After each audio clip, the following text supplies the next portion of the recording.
ससुराल कभी मेरा हुआ ही नहीं, मायका मैंने खुद गंवा दिया।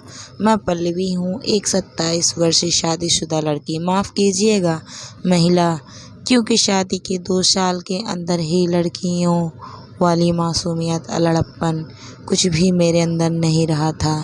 बस एक जिंदा लाश की तरह अपने पति और अपने ससुराल वालों की ही मैं हाँ करते हुए मशीन की तरह उनके हुक्म मान रही थी।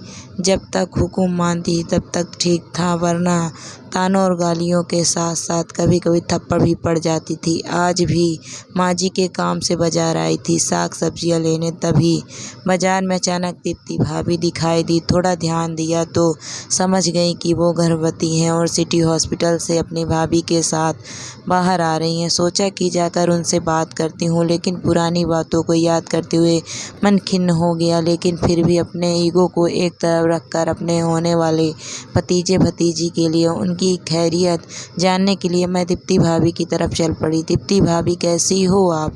भैया नहीं आए आपके साथ हॉस्पिटल? ऐसे में उनको साथ आना चाहिए ना। मैं ठीक हूँ, और रही बात आपके भैया के साथ आने की, मेहरबानी करके इस तरीके से बिहेव मत कीजिए जैसे आपको कुछ पता ही नहीं। मुझे तो कुछ भी नहीं पता है। क्या हुआ? सब ठीक है ना भाभी? क्या आपको सच में कुछ नहीं पता? भाभी ने आपने लहजे में नरमाई लाते हुए कहा। नहीं भाभी, सच में मुझे कुछ नहीं पता। दरअसल हम दोनों अब साथ नहीं रहते, 4 महीने हो गए। क्या? लेकिन यूँ अचानक, मतलब ऐसा भी क्या हो गया?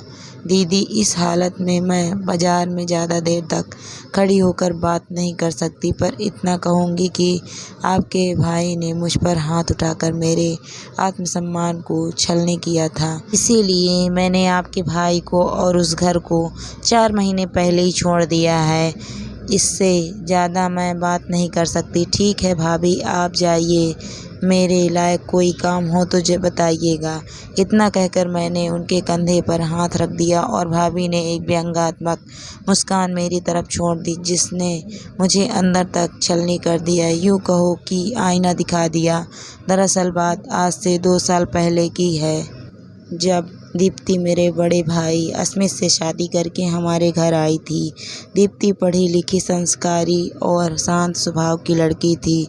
नई शादी थी, इसीलिए वह भैया के साथ वक्त बिताना चाहती थी, और हम माँ बेटी को यह लगता था कि अगर भैया इसके साथ ज़्यादा समय बिताएंगे तो यह उन्हें उड़ा कर ले जाएगी, जबकि ऐसा बिल्कुल भी नहीं था।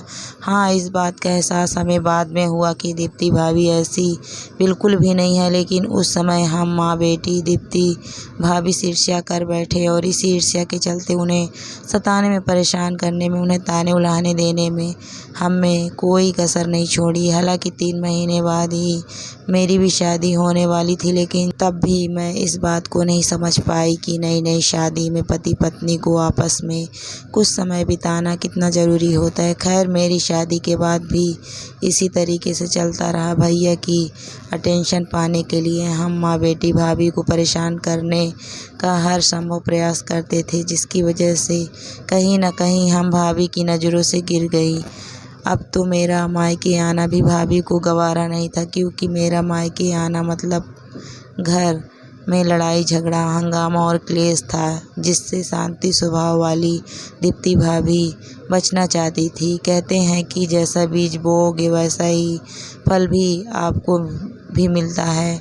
शादी के बाद धीरे धीरे मैंने महसूस किया कि मेरे साथ भी वही सब कुछ हो रहा था जो मैंने दीप्ति भाभी के साथ करती थी। जिस तरीके से माँ और मैं मिलकर दीप्ति भाभी को ताने देते थे, परेशान करते थे, मेरे साथ भी वही ही हो रहा था। इसी बीच शादी के 6 महीने बाद ही एक्सीडेंट में माँ की मृत्यु हो गई।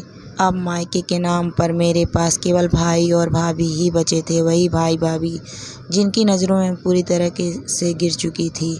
दूसरी तरफ देखती भाभी ने हमेशा अपनी भाभी को से बना रखी थी, शायद इसीलिए आज भी जब उन्होंने इतना बड़ा फैसला ले लिया तब भी उनकी भाभी उनके साथ खड़ी है और आज मैं रोज़ अपने पति के द्वारा गालियां सुनने और मार खाने के बाद भी ससुराल में ही हूँ। मैंने अपना मायका अपनी गिरी हुई हरकतों के कारण खो दिया था। मेरे गालों पर पड़ा हुआ हर थप्पड़ मुझे एहसास कराता था कि अगर मैंने भी दीप्ति भाभी की तरह अपनी भाभी से बना कर रखी होती तो शायद वह मुझे इस नरक से निकाल लेती या मैं खुद ही यह छोड़कर चली जाती। लेकिन आज मैं यहीं पर हूँ क्योंकि मुझे सहारा देने वाला कोई नहीं है। मैंने खुद अपने पैरों पर कुल्हाड़ी मार दी।